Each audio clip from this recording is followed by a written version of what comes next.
And now, Rate That Album, Season 3, with Paul Muad'Dib and Joe Fremming. Two guys who know stuff. Hi, and welcome to Rate That Album, the back and forth podcast review with myself, Paul Muad'Dib, and my good friend, Joe Fremming. Joe, how are we doing this eve, sir? Paul, I think you confused this podcast with our podcast above a convenience store this week. Yeah. So, I was actually going to bring that up, so I'm glad you did it first. So, yes, we are doing Julee Cruise, her second album, The Voice of Love. And yeah, Joe, if I had known what I knew after researching, I would have picked her third album, The Art of Being a Girl, which actually came out in 2002. But you know what? As we mentioned at the end of the last podcast, it is the 30th anniversary for Twin Peaks Fire Walk With Me. So why don't we just do this one? Still, it works. And she did pass away this past summer, too. Yes, she did pass away. And I did want to do it back then, but again, other things had come up, and I knew we would get to it sooner than later, so I'm just glad we did. So, Joe, you and I both are fans of Julee Cruise. We both know a little bit. Yeah. I think you know more than I do.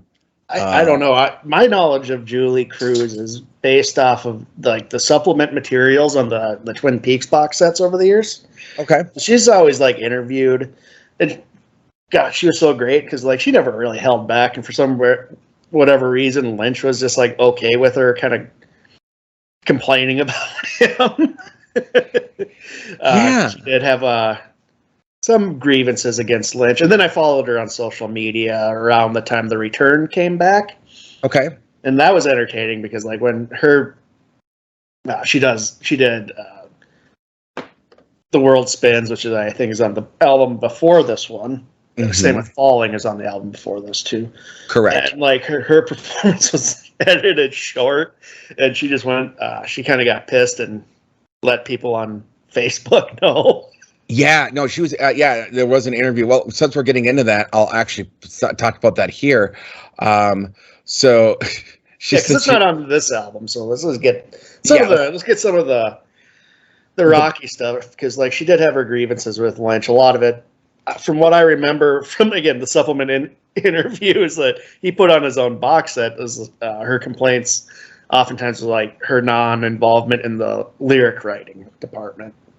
Oh, really? Okay, so go on with that. Yeah, because that's something that I was trying to research, but I couldn't find. I knew you had talked about this. So what's the story? So it came down with Falling. Okay. And because Lynch was writing it for the lyrics for Twin Peaks, I believe. Mm-hmm. And this album and the previous, I think it's the same with the previous album, that he wrote almost all the lyrics, and Angelo Badalamenti did the arrangements. Mm-hmm. But she was I remember seeing an interview where she was kind of frustrated that she wasn't writing lyrics to the song she was singing. And I could be misremembering that, but I can see as a singer being a little annoyed by that, because mm-hmm. Lynch is very much, when he's on his projects, he seems very tunnel visioned. Correct. So that's about all I know. And then The World Turns, because she was very vocal about that one. Yeah. So, and that one I did find information on. So with that one, she was pissed because she appeared at part 17 singing The World Spins. And she said that she no longer cared about this series. It was trash. And she made just screaming her face off while watching the episode. According to Cruise, Lynch did everything he could to bring her back for an appearance. She said she didn't want to do it. He convinced her to do it and promised her it'd be, a way that she'd be happy with it. And she was pissed at the editing of the sequence poorly and called the post-production work, quote, a slap in the face, and said that Lynch treated her as trash. Yeah. Yeah, I mean, again, he's very tunnel visioned. I can't speak for him, but I can understand her. I mean, it seems they worked together on these two albums, and they really never worked again. So, Well, and that's pretty telling. It is very telling, and she passed away from systemic lupus. And when she passed, David Lynch posted a video on David Lynch Theater, the YouTube page, and said that I found out the great Julee Cruise passed away. Very sad news. So might be a good time to appreciate all the good music she made and remember her for being a great musician, a great singer, and a great human being. So I don't think he was ever upset with her. And according to this, she was there. He played her Rome by the B-52s during what he called her transition, and said, now she'll roam forever. Rest in peace, my love. So they must have done something. So yeah. I don't know. It says she died by suicide. I think so. I think She was sick, and then she was sick. Yeah, and that's very commonplace. And I have to apologize. I have to fix that. That was not Lynch that said the B-52s. It was her husband, Edward Grinnan. It was miscontributed. So my apologies on that. So it was her husband. She filled in for one of the women in the B-52s. I didn't know. Yeah. I didn't know that. I came across that information randomly, but yeah. I think it was on a post like when he announced she had passed. Got it. Yeah, I believe that she was dealing with this and with the lupus, and that was kind of it. Her husband said that she left on her own terms. So I think he was there. Her husband was with her when she committed suicide. Yeah. Okay. Yep. So, all right. So a little bit more about Julee Cruise. She was born in Iowa. Again, this is that Midwest flipping stuff on its head. In 1985, when Angelo and David Lynch were working on Blue Velvet, she I should go back. She met Angelo when she moved to New York and played Janis Joplin in a review called Beehive. And that's how she came across Angelo. And then Angelo made the David Lynch connection.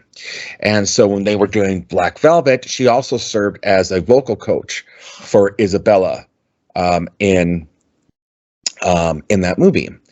And and that's where, again, everything kind of comes around, Joe, where the key scene in the key scene in Blue Velvet was intended to feature the Moyle Coils version of the song to the Siren with Elizabeth Fraser.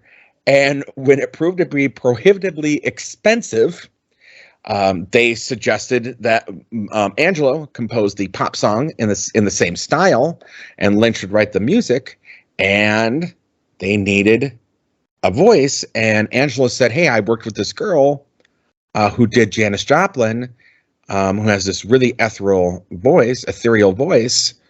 Let's see if this will work for you." And it was The Mysteries of Love, and that was the start of the relationship. And then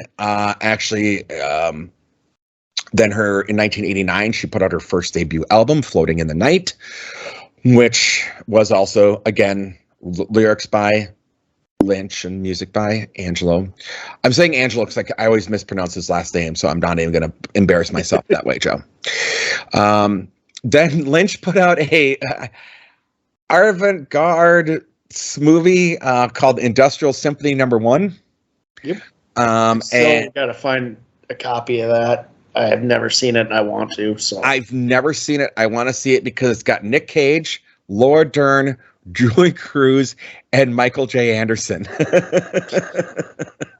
So Yeah, absolutely. Want to see that. I got to get a copy of that. But yeah, it's only 50 minutes. I can't imagine. I mean, why we're having such a hard time finding it.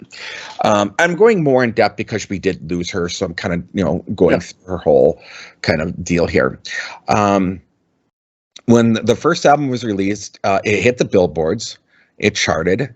Then the second more significant project was the soundtrack to Twin Peaks, which again had those three involved in it. The song "Falling," we know that it was a minor sensation. It won a Grammy, and on the soundtrack, it featured Cruise's song as well as "Falling" as "Into the Night" and "Nightingale," which went on to go gold. Which was at the time not common for a television soundtrack. Gives you an idea how big Twin Peaks was. We did a whole fucking podcast about it, Joe. As you know, Julie was in a bunch of episodes of Twin Peaks. And then, of course, Twin Peaks Fire Walk With Me, which we will get to, has songs from this album on there. Yeah, she was in the episode where the killer was revealed, I believe. Was revealed. Right? Yeah. Yes. Yep. Yeah, she's singing "Falling," and then the giant shows up. Yeah, it was happening again. No, she was singing "Rockin' Back Inside My Heart." Okay. And then "The World Spins" was the two. But yes, no, "Falling" she did in was that the pilot? Yeah, I think it's season 1. I think it was season 1. I think that was the pilot. Where it was doing "Falling," where she's got like the weird biker outfit on, because I think, it's been so long now, Joe, and it's getting to be. I mean, last time I watched it was in February, and I should know this, but there was one episode where she's in the red dress, and then there's the other episode where she's in like the biker outfit singing those songs. It was such a weird hearing Julee Cruise sing the way she was in this really hardcore biker getup was kind of interesting.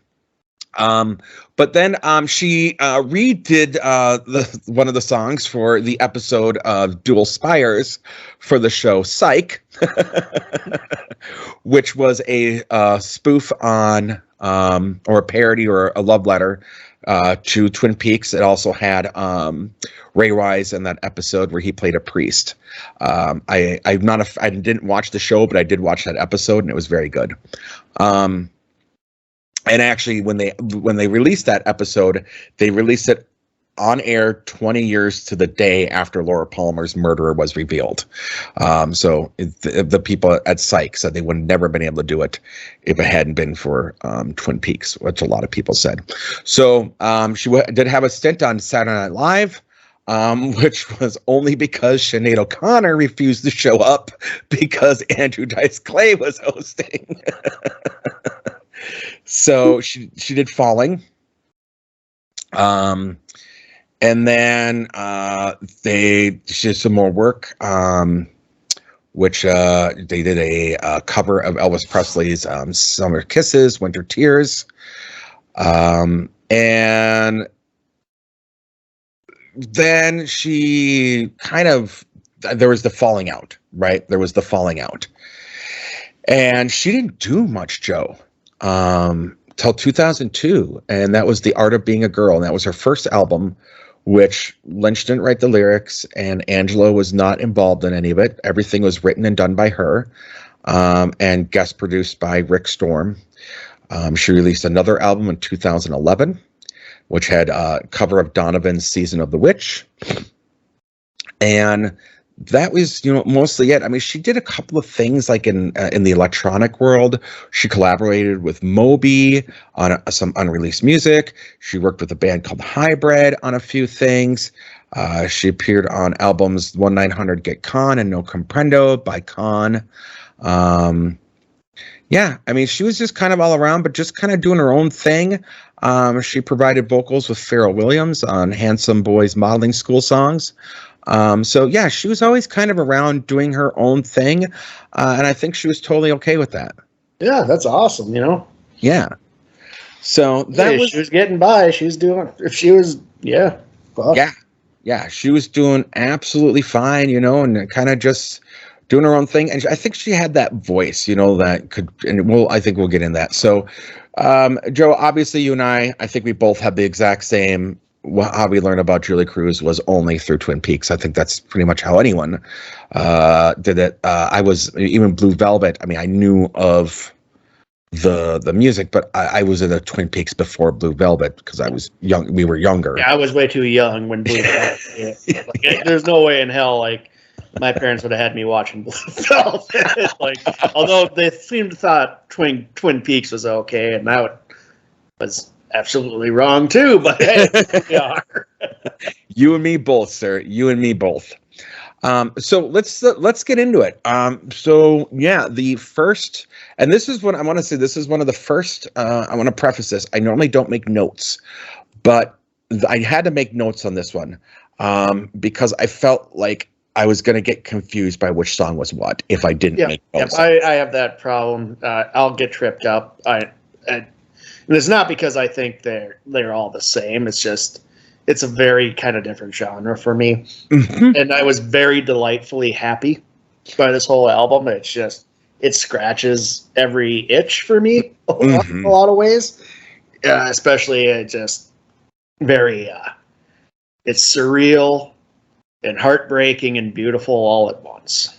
And can we talk about the cover of the album for a minute, Joe? Did you look at the cover of the album? Yeah, it's like a Lynch thing. It looks like the head of the bubblegum. It looks like the head. This is way before. Like Lynch has ideas, and Lynch keeps these ideas for many, many years. Yes, I was like, that is the bubblegum tree. Yeah, he. Remember, the log lady was originally intended for Eraserhead. So that's right. True. So, yeah, first we get This Is Our Night, which was kind of interesting. It's kind of got that reggae beat to it. Yeah, there's a lot of weird and wild influences going on throughout the album, but this one was like the reggae guitar, but yet it's still very dream pop-ish. Very much of the Angelo and Lynch and Julie's sound. Mm-hmm. Like it doesn't sound out of place for me. No, it's just it's weird because you don't really expect it, and then it just kind of melts into it for me, and then I just stop kind of thinking about the influences because I'm just in for the ride for the songs, which is not common for me when we're doing these reviews. Yeah, completely agree with you. Trying to be very aware and of all the intricacies, but this was tough because I decided to listen to this while taking a walk along the Red River here in Fargo, and I was just in a dream state, and it ended. I was like, wait, what the fuck? Holy shit! I'm 3 miles from my house. Yeah, no, it was. I feel the same way. I was listening to a lot, and when I was driving, and I would lose track of time in a way. It's kind of odd how that works with this album. The one thing I will say throughout this entire album that kind of precedes it, one of the things you got to understand about Angelo's style of music is it's got very much that lounge style feel to it in a way. If you're like a lounge lizard on a lot of LSD. Yes. But the lounge influence to me feels like a lot. But yeah, it's like a weird jazz lounge LSD fueled dream pop. And what Julie's voice does is it's hard. If you haven't heard her voice as a listener, it's hard to describe it because there's nothing like it, but I would put it akin to Kate Bush and some of the things that Kate Bush can do with her voice, but Julie takes it to a different level with that breath, breathiness, the earthiness of it, and the fact that she gets these extreme sopranos, and the high notes that she can hit. It was also kind of it makes me not pay attention to the lyrics, which is fine because, as we discussed in the Twin Peaks podcast, Lynch is not the strongest writer. No. He's very much a visual artist, so I was perfectly fine not being able to pay attention to a lot of the lyrics. And I forget which album it was, Joe, that we did. It was one of our more recent ones, where we had talked about where the vocals was less about the lyrics. Oh yeah, that Funhouse. Funhouse, yes. Yeah, that's very kind of very much like this too. It's more of an instrument than trying to get the message across, I guess, would be. Yes, that's the way to kind of explain it. It's complementing the music, and where I don't care what the lyrics are saying. Yeah, the lyrics are not important as important as what the vocal notes are doing in concert with the music, with the backing music. I mean, to give you guys an idea, these are the lyrics for this one. This is our night.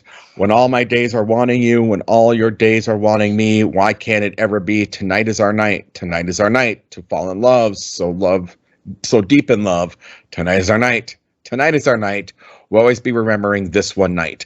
It's Lynch. It's not. He also isn't really concerned about the lyrics per se on this particular thing. It's there for something for Julee to sing in a way that's going to match. It's more about the syllables than it is the words. Yeah. Yeah. So next one we get is This Space for Love. I've had this thing where I said, when her voice hits over, this one has that typical Twin Peaks Angelo sound to it. Yeah. Even though it's not used, I don't think this was used in Twin Peaks, but it feels like it should have been in Twin Peaks. Yes. Yeah. Right. It says it wasn't, and nowhere does it say it was, but I feel like it was. Or at least if it wasn't with her vocals. It was used just as an instrumental by Angelo. But once her voice hits over that beat in the chorus, it sounds like a soulful hymn is the best way I could describe it. It sounds a lot of I had that same thought on a couple songs too. Very kind of almost like religiously kind of feeling, like a hymn, and especially with the last song with the voice of love. But we'll get to that because there's a very specific reason for that one. Yes. So again, I'm just going to go through some of Lynch's lyrics here so we can all giggle along. The trees along the sidewalk are shadowing the light for distant stars, and tenderly the night surrounds us as we walk the quiet streets, while time is taken by the gentle wind to make space for love. Again, it's not about the lyrics, but I'm just throwing them out there. Yep, so is Lynch. Yeah, so that's exactly what Lynch is doing. Then we got Moving In On You, also Moving On In You. Yep. Moving on in. Yeah. Joe, what was your thoughts on this one? It wasn't one of my favorites on the album. Kind of took me out a little bit. Mm-hmm. I don't know. It just didn't flow as... It was a little jarring when this one came up. And same with Cool Catwalk too, kind of did the same thing to me, where it just kind of takes a tonal shift, which I'm all right with, but it just stuck out, and I didn't enjoy it as much. Mm-hmm. I guess it would be my complaint. Yeah, so there was. I've been working on an album for many, many years. It's like My Chinese Democracy. I was going to say, look at Axl Rose over here. Yeah. No, I've been working on this album. Yeah, Buckethead on there too. I am Buckethead. I am Buckethead on the album. It's more like a hobby piece to me than anything like I'll ever maybe put out. Maybe I will over the years eventually put it out, but point is that many years ago I had played part of it for someone, and they had said to me, the multi-layering with the vocals, it doesn't work because it's your voice. And I thought about that, and you know what? When you look at certain artists that do this kind of multi-layering of their own voice, seldom does it work.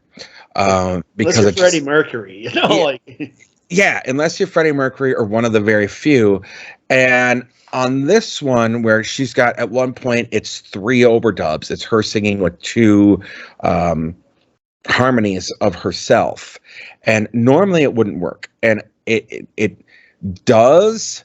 But at the same time, I have to admit that it does take me out a little bit because of the fact that it is very distinctly 3 of her singing.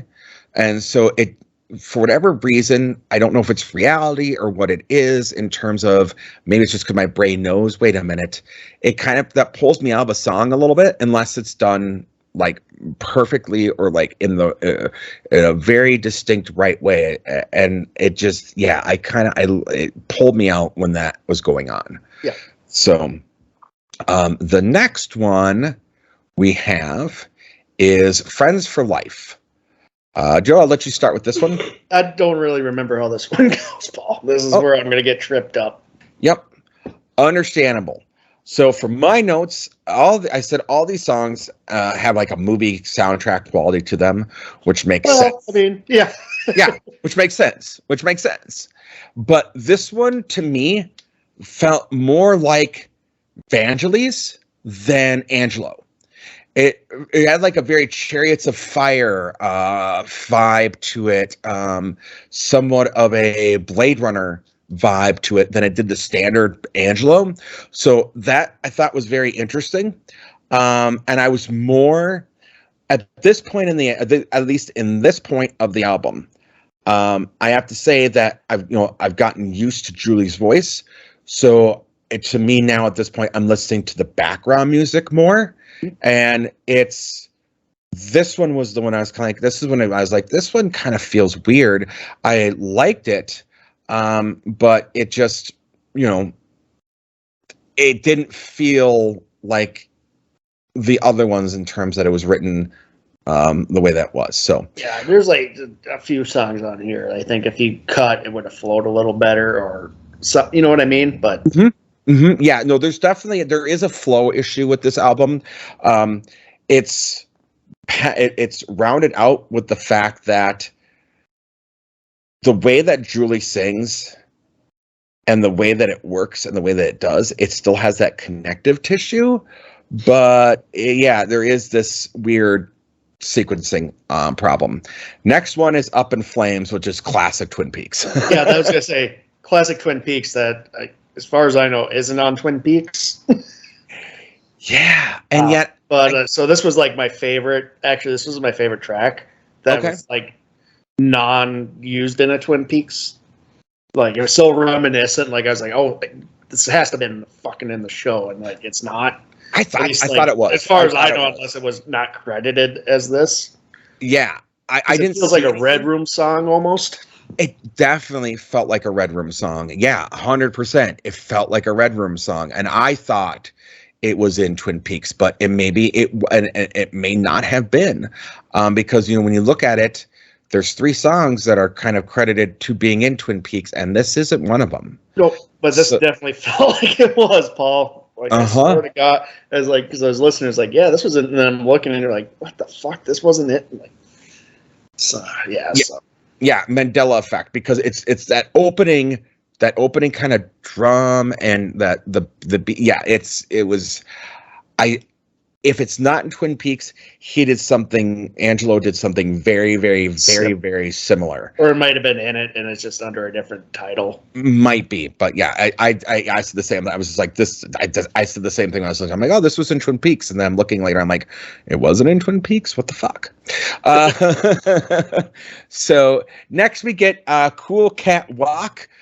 Joe, you've kind of already said how you feel about Cool Catwalk, but why don't you elaborate on that? It just doesn't feel like it fits. Like, I know this was used in Wild at Heart, but yeah, this is just it's the weird one that just like totally interrupts the flow for me. I think the others like are a little more forgiving, but this one was just like, it just kind of dead stop. Yeah, I don't like it. So I don't like the song. I just don't. So this is the notes that I have for it. I marked down that was the instrumental was used for Wild at Heart. It is the oddball song on this album. Yeah.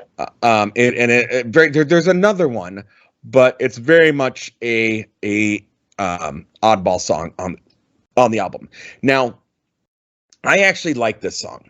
I like the style. I like the way that it is. I kind of like that jazzy club 1930s feel that I get from it. So I actually like it.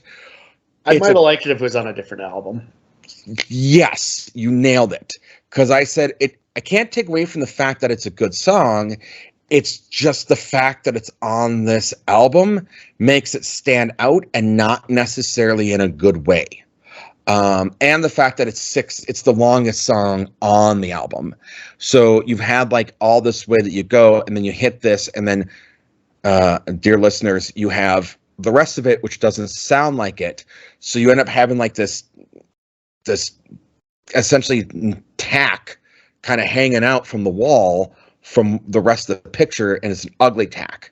That's the best way I could kind of describe it. It's a good song, but not good on the album. No, yeah, it just sticks out, interrupts the flow for me. So, Next we get Until the End of the World. Love this song. Allegedly not on Twin Peaks, but I feel like it was. Yep. Very industrial sounding. The drums are very, I would say probably, considering when this came out, what was it, like 93? I feel like it was inspired by the industrial bands like Nine Inch Nails and Ministry and stuff. But so you have that kind of drum going into this very Twin Peaksy, lush, beautiful craziness. So yeah, I love this song. Yeah. So interestingly, you bring that up, because I felt like this belonged. I love this song. Love this song. Love this song.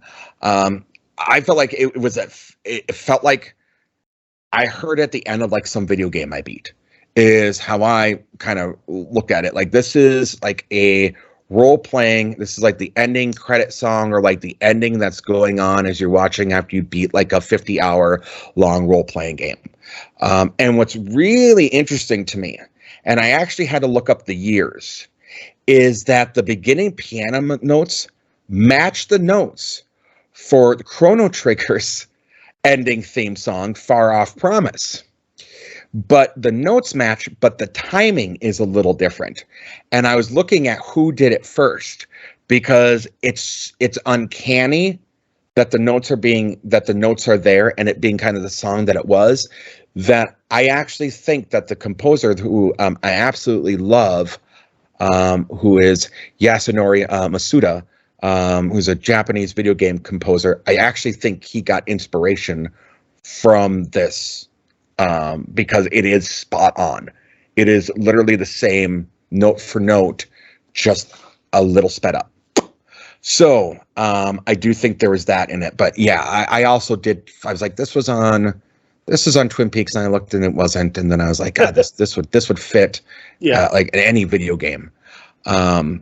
So next we get She Would Die for Love, which was used in Twin Peaks. Which was used in Twin Peaks. This is like the song when things are about to go awry. Mm-hmm. This is that song that like, yep, the very like the trigger warning, like shit's going down. Yep. Like it's the pay attention song, right? Yep, it's Josie's fucking up, or Ben Horn is scheming again, or yep. Why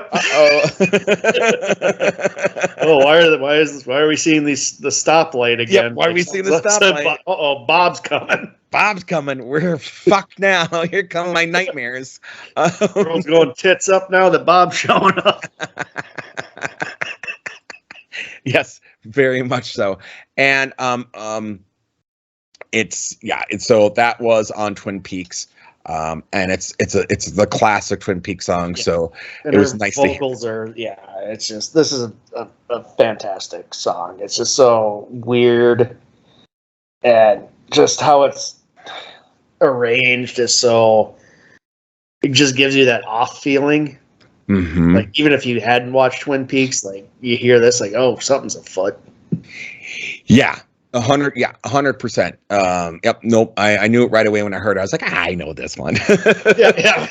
So, and as this album, now we're getting to the part where we're kind of talking about where I was like, shit, I really should have picked her third one because there's a lot of Twin Peaks on here, and we weren't really getting what I felt was Julie. What was Julie? But the other thing is that for half of her career, over half of her career, this was what she did. So I think this is a good snapshot into the beginning phases of her career. So I still stand by the fact that we're reviewing this album. Track 9. This is the one track that Julie wrote with Lewis and Tusi, I believe. So yeah, it's interesting. What was your thought on this one? I like it. I thought it worked well. It wasn't, for the song that wasn't co-done with Lynch and Angelo. I didn't feel like it was out of place. I'm like, cool Catwalk. Yeah. Cool. So I felt it worked just fine here. And I felt like this could have almost been in Twin Peaks too. It could have been on Twin Peaks. I will say that I put down that this one was an oddball song due to the chord structure and the notes. It still sounded like, I put it back. I was like, this is kind of like a Vangelis song again, where I kind of going back to track 4, Friends for Life. I was like, okay, but whereas the other tracks, the way that Angelo really uses the minors and the flats, this one didn't have that, but it still had some similar tonal and arrangements portions of it. But what I really loved about it is when it hits the chorus, and it really hits an extreme high with her blending of the voice and the instrumentation. I think this one for me is a highlight. In terms of that, it really, when you get to that chorus and then it goes back to the verse, you really want to go back to the chorus because it's so pretty. Like there were several times where I was tempted, like, I want to just rewind and listen to that again. Yeah, no, I liked it. Like it's just, yeah. So then we get track 10, Questions in a World of Blue, Joe. Yep, another Twin Peaks song. Another Twin Peaks song. Yeah. But but these are Fire Walk with Me, and so it's hard to listen to these Twin Peaks songs without getting the memories of like the scenes that these were in. So, yeah. Yeah, when Up in Flames happened, track 5, I was racking my brain, Joe, because like when that trumpet comes in and everything, like towards the end of the song, I was like, fuck, I've heard this before. And I was like, oh yeah, this reminds me of The Crow. And I'm like, that's not it. Was it Dark City? That's not it. And I was like, oh, it's a Bowie. It's got to be Bowie. It's had to be something off, like maybe when he did Heathen on Last Highway. So I went back and listened. I'm like, that's not it. And then I'm like, oh, it's Bowie in Fire Walk with Me. That's why I have the memories of this. Oh, then it all came kind of flooding to me. I was really worried I was going to go through the week without remembering where I got it from. And then I'm like, yes, when he was yelling and screaming and they had the kind of the weird jazz trumpet. That's what that was. Okay. Yeah, you're exactly right. It's hard not to get the memories of what you're watching there. I will say this is my favorite song that was in Twin Peaks that's on this album. I've always loved this song. It's good. It's really good. Just the way that the tonal with especially when she's getting into the chorus and kind of getting there, I could still hear it. It's really, really good. And then we're left with number 11, which is another Twin Peaks one, Joe. This is my favorite one that was in Twin Peaks, though. Just because I love how it's used. Because this is the song at the end of Twin Peaks. Yes. This is where I think we agreed. Like, I still think the end of Fire Walk with Me is the official end of Twin Peaks. In my opinion, as it takes place after the return or whatever. Mm-hmm. But it's just like this song plays and it's Laura's finally getting her.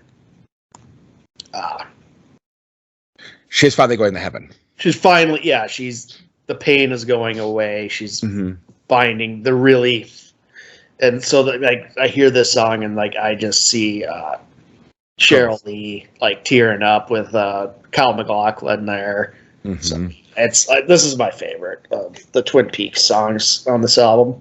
Yes, I could. And like Yeah, it's very hymnal, very hymnal. or as sees the angel. Yeah, no, it's very hymnals. Yeah, yeah. Again, when you hear this song, I see the flashing light of the red room. I see the statue. I see, him, Kyle MacLachlan with his hand on her shoulder. She's smiling and laughing and crying. You see kind of the angel, and then it's all disappearing. You see that whole sequence go through when you get this. Now, correct me if I'm wrong, Joe. The one that's used in Twin Peaks, though, doesn't have the vocals. It's just the. I don't think it has the vocals. Yeah. And I feel like, yeah, I don't think it has the vocals, but I could be wrong. It's been a while since I've watched Firewalk. No, I'm pretty sure, Joe, we're right on that. That didn't have the vocals, because that was something that I was remember me thinking is, in hearing this version, I think I would have preferred this version. Yeah, it says instrumental version of Voice of Love was okay in Firewalk. So but yeah, but like even her vocals, I think add to it. So like I almost wish this version was in Firewalk with me, because she has that very angelic, ethereal quality to it. I think it would add a little bit more, but we are on the same page with that one, because I feel exactly the same way. I felt that if it was her vocals, I think it would have added to the fact that it was the angel and doing those things, because again, she has that really high soprano, that ethereal, hymnal. And again, I don't want you to think like boring white people hymnal. No. It's definitely, there's soul, there's art, there's life, there's breath in it. Yeah. It's not just it's not that. It's really not that, you guys. It's not Grandma Joe's funk and wagnall band. Like when you hear the singing and like the weird fucking Vatican shit, like yeah, very just professionally done. It's not bored people on the weekends. No, or someone singing rap songs about Christ being their N-word. It's definitely not that. So yeah, all in all, Joe, that is the album.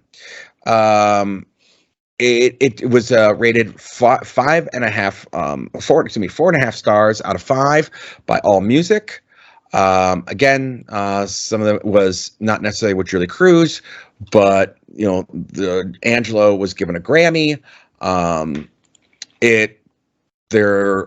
Off this, the singles were "Questions in a World of Blue" and "Moving In on You."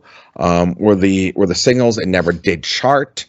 The only thing for Julee that did chart was 1990's "Falling," unfortunately, which reached number 11 in the US, 7 in the UK, and number 1 in Australia. And then "Rockin' Back Inside My Heart" charted in the UK at 66 and in Australia at 107. Did not chart in the US.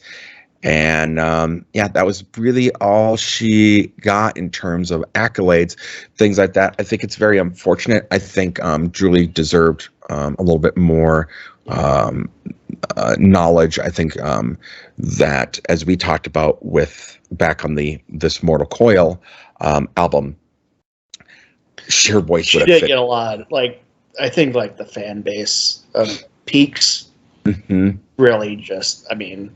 She didn't get it like from the critics. She got a lot of accolades from weirdos like us. Yes, I think. I mean, it's not the greatest, but I mean, it's at least it's that. I guess. You know what I mean? Like, I don't know if she went. I don't know if she ever went to the Twin Peaks festivals or anything, but like, I mean, she had to know she was loved by this fan base. I think so. I think she really did have to know that. I mean, it was, it was there. She was on. I mean, in 1996, she was on the Scream soundtrack. She was on. She worked with Depeche Mode at one point later on, but never really. I mean, when you're working with Depeche Mode in 2003, you're not hitting the high notes either. I don't mean to make fun of it, but it's there. Interesting enough, I didn't know this. The World Spins was also used in an episode of House in 2012. But I always felt like she never got her due. And unfortunately, she passed away beforehand. And then, I kind of thought that I really did think that with the advent of Twin Peaks: The Return and what a big deal that was, I kind of expected her to kind of come out again and kind of become a thing again. And boy, was I wrong. And I think that's the biggest travesty here, is that for you and I, who have such an eclectic range of music, for both you and I to be in on something like this, which is something that I don't think typically you and I would listen to per se, or someone would suspect that we've listened to music like this. The fact that we can both look at it and connect to it. Yes, there's that Twin Peaks reference, but this transcends that. The fact that we're listening to some of this and could enjoy this album. I really hope that that people that listen to this podcast give her a little bit more attention and go through some of her catalog a little bit. Let's get her trending a little bit here, because that'd be cool. Yeah, it's really good stuff. It's very, very interesting and wild and beautiful music. Mm-hmm. I love it. Yeah, I love it too. So, Joe, let's get to recommendations. What do you recommend? Yeah. No, this is great. I love that. Like, again, I love jazz. I love her voice is so fucking beautiful. I love Angelo Badalamenti's arrangements ever since I saw Twin Peaks. I'm a Lynch fan, so yeah, this is really good. This is a very beautiful dream pop jazz album. And I think if you like jazz, you'd probably like this album. Yeah, I'm gonna say the same thing with you there.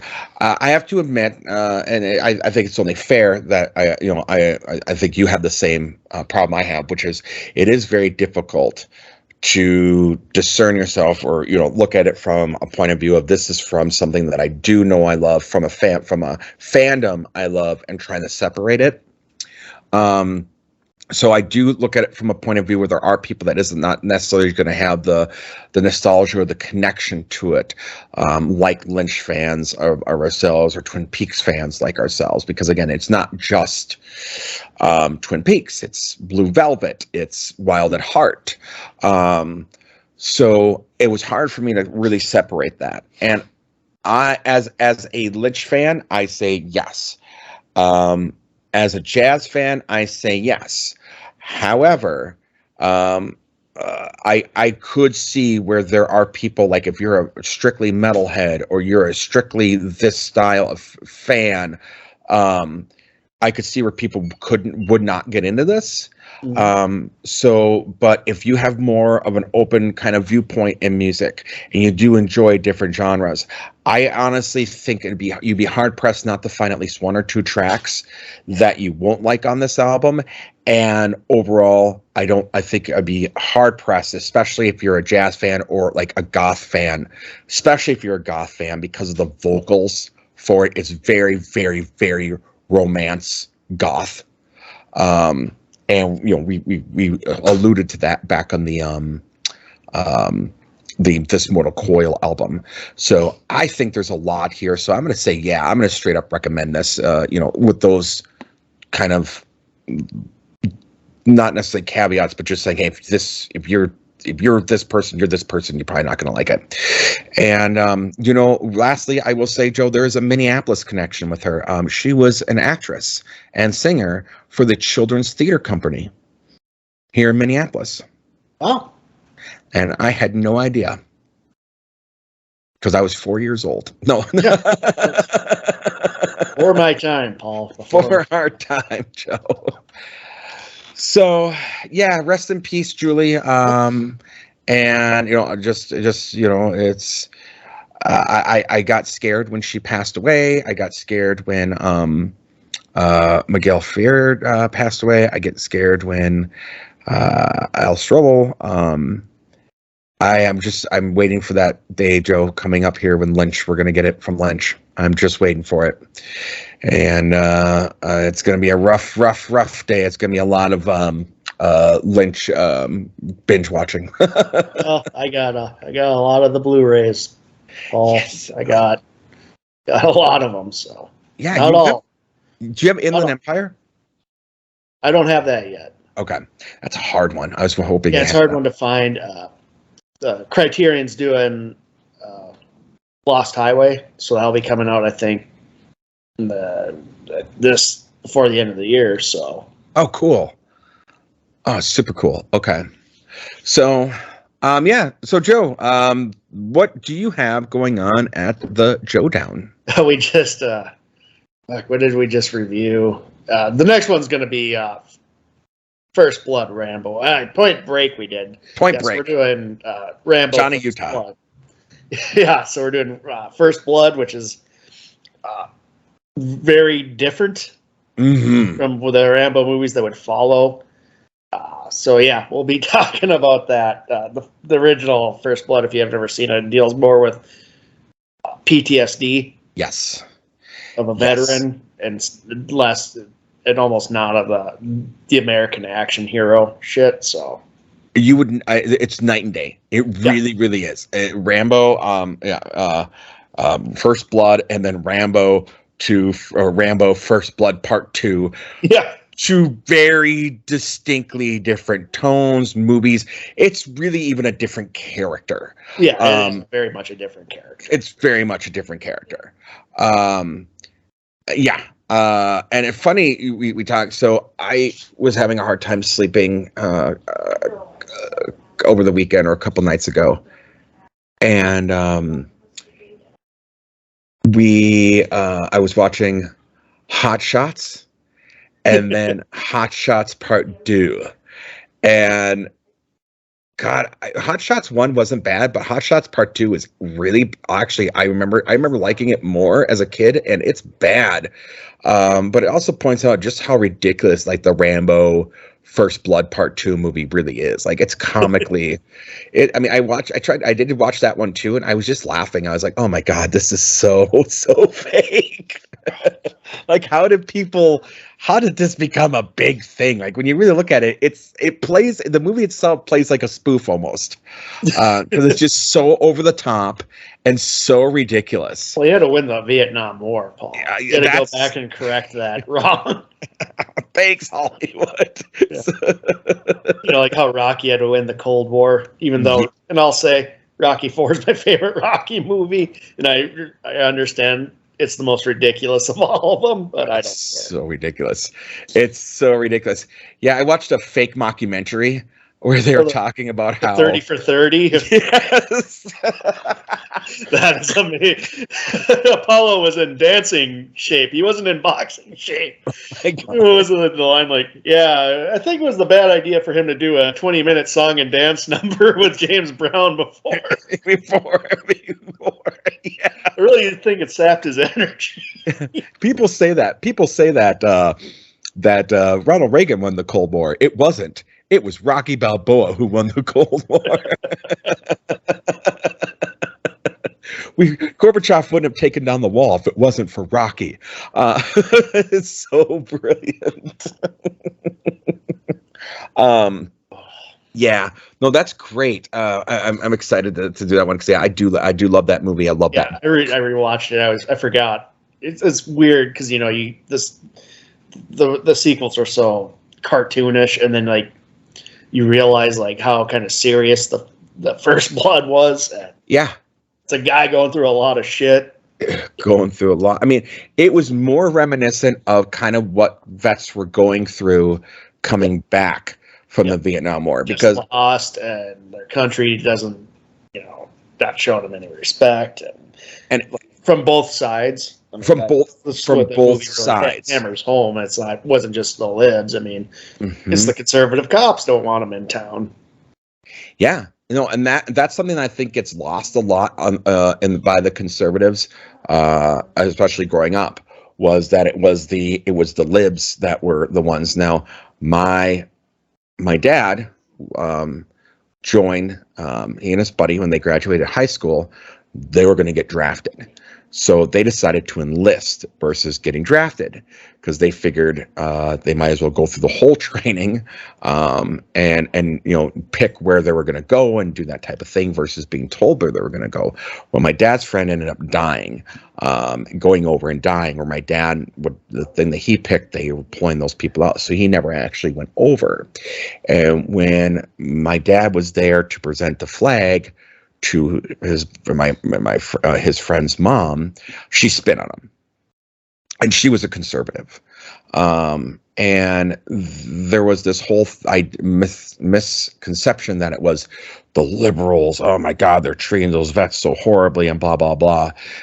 No, it wasn't just that. Again, it was the conservative cops. It was people in town, because these people came back different, and they were dealing with things, and they weren't integrating right, because at the time, soldiers, even now, I still think they struggle with it. They were given absolutely no form of therapy, anything. It was just, you've been killing for 2 years, come home. Yeah. And so they were struggling to fit in all avenues. And that's why I think the Vietnam, correct me if I'm wrong, but I think the Vietnam vets is the largest group of vets that became homeless. I believe that's Yeah. Yeah. Yeah. They'll And- stick in all the weird shit they experimented with them. There's a lot of that. There was a lot of that. And there, people say, oh, that's all conspiracy theory. It's a lot of Agent Orange is very real. very real. A lot of that's been kind of declassified, how they were putting stuff in the rations and doing things like that. So, yeah. And, Popping them up on speed and shit. Yeah, a lot of those guys came back addicts. I mean, people wondered why, oh my God, why is this Vietnam vet coming back a heroin addict? A friend of mine, his dad came back from Vietnam a heroin addict. He didn't do heroin before he went to Vietnam, came out doing heroin. So there was a lot of weird shit going on in that. And you sit there and you go, well, it's because these kids are getting drafted. Who was giving them the heroin?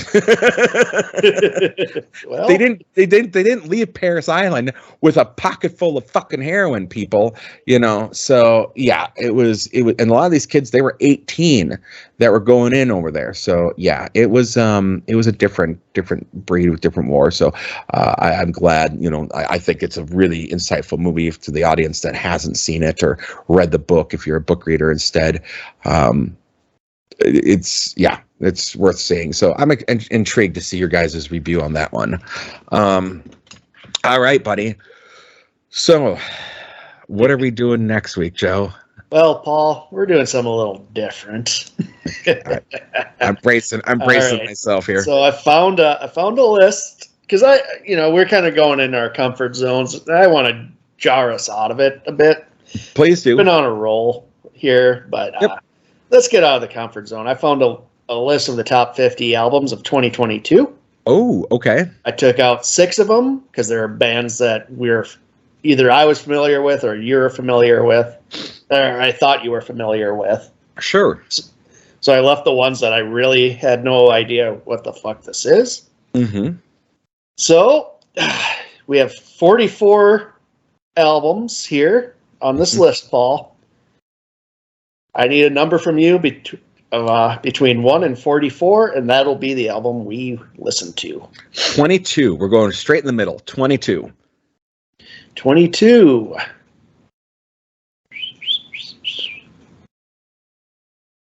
All right, this is an album by a band called Porridge Radio.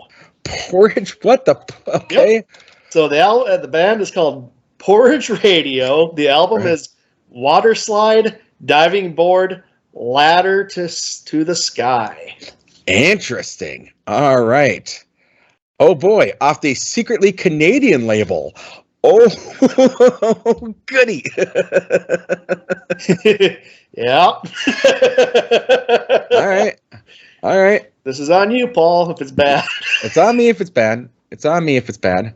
All right. So I got it put up here. Porridge Radio, water slide, diving board, ladder to the sky. All right. Let's see. Just make sure it's on my YouTube music because I don't want to go through another Hank Williams fiasco where I'm wasting a couple days trying to find the goddamn thing. It is. It's right there. It's there. It is there.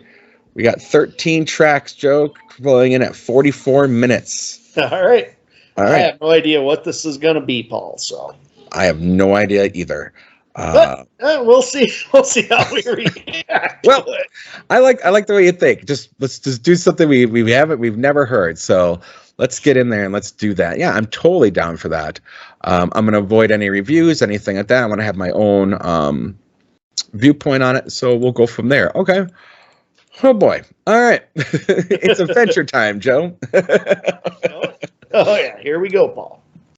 All right. So, hey, are you? I want to just ask you this on air. Are you watching either House of the Dragon or the Lord of the Rings: Rings of Power? Nope.